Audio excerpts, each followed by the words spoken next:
Coucou les bénis de Dieu, j'espère que vous allez bien. Aujourd'hui, je vous fais ce petit témoignage parce que je pense vraiment qu'il peut être utile. Moi, ça s'est résolu il y a quelques heures et vraiment, ça m'a pris la tête. Je vous raconte. Donc, en ce début de juin, je me suis enfin penchée sur la location de nos futures vacances d'été. Un peu tardivement, je vous l'accorde. J'ai cherché, puis j'ai trouvé quelque chose d'assez sympa, à un tarif assez correct. J'ai proposé du coup cette réservation sur le site. J'ai attendu que la personne valide ma réservation, chose faite. Du coup, j'étais super contente, super soulagée, une bonne chose de faite. Sauf que le lendemain, cette personne me contacte par téléphone et me fait une proposition. Cette proposition, eh bien, c'était de ne plus passer par ce site de réservation maintenant qu'on avait nos contacts, de passer vraiment à côté. Du coup, moi, j'étais allégée des frais. Elle me proposait donc une réduction de 200 euros et elle, eh bien, du coup, était allégée au niveau de sa déclaration d'impôt. Et là, en fait, je lui ai tout de suite dit que ça ne me correspondait pas et que j'étais croyante et que je préférais faire les choses dans les règles. Je pense qu'elle a été surprise de ma réponse. Et voyant qu'elle, de son côté, ce n'était pas possible de changer, elle m'a quand même proposé de réfléchir. Et du coup, j'ai réfléchi, je suis descendue voir mon mari et je lui ai exposé les faits. Il m'a dit, en fait, je pense que ça peut le faire parce que ce n'est pas nous qui ne déclarons pas les choses. Nous, on fait appel à notre assurance comme elle nous le demande et en gros, c'est pas de notre faute si elle ne déclare pas. Et à ce moment-là, j'ai écouté ce qu'il me disait. En même temps, je me disais, ouais, ça serait cool si vraiment on avait 200 euros de moins et qu'en plus, en fait, c'est pas de notre ressort. Et, euh, et en fait, j'étais pas sereine. J'avais pas cette paix dans mon cœur. Ça trottait dans ma tête. Et je me suis dit, bon, ok, Seigneur, je vais te louer, je vais te prier. Tu vas me donner ce discernement que je pense avoir au fond de moi, mais qui ne m'arrange pas. Parce que j'ai pas envie de repasser des heures à chercher. Et surtout que des amis à nous avaient déjà trouvé une location dans cette même ville. Du coup, je prie, je prends un texte dans la Bible et le voici, juste là. Et il y a une petite phrase en rouge que je vais vous lire. Seigneur, tu te montres fidèle envers qui t'es fidèle, irréprochable avec l'homme irréprochable.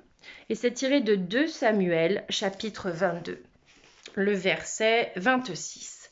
Du coup, j'ai compris. En gros, le Seigneur voulait que je sois irréprochable dans les moindres choses. Et du coup, j'ai commencé à réfléchir, à chercher, à rechercher des locations. Et je n'avais toujours pas encore confirmé que je n'acceptais pas cela, puisque j'étais dans une réflexion. J'attendais en fait de trouver une location pour pouvoir annuler. Dans mon esprit, je pense que c'était vraiment comme ça que je le visualisais. Je savais que j'allais annuler, mais pour me rassurer, j'attendais en fait de trouver quelque chose. Et en fait, j'ai cherché pendant des heures et je ne trouvais absolument rien qui correspondait à nos attentes.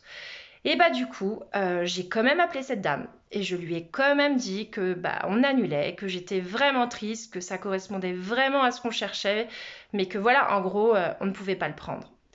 Et du coup, elle non plus, elle n'a pas changé d'avis et on est resté comme ça. Donc, jusqu'à hier soir, j'ai cherché, je ne trouvais rien.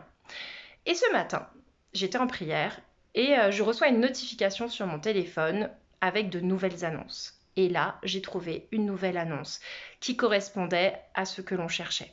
Plus cher que la précédente, donc on n'a pas gagné dans la somme, mais qui correspond à quelque chose qui pourrait nous plaire. Du coup, j'ai effectué la réservation et la réservation est validée. Cependant, avant que je fasse tout cela, j'ai quand même encore galéré. Parce qu'en fait, le site ne fonctionnait pas. Il y avait marqué problème de maintenance, problème de maintenance. J'ai effectué au moins 15 fois pour régler en fait cet achat. Et en fait, j'ai appelé ma banque pour savoir si ça venait pas d'eux. Et en fait, c'est parce que tout simplement, le plafond était dépassé.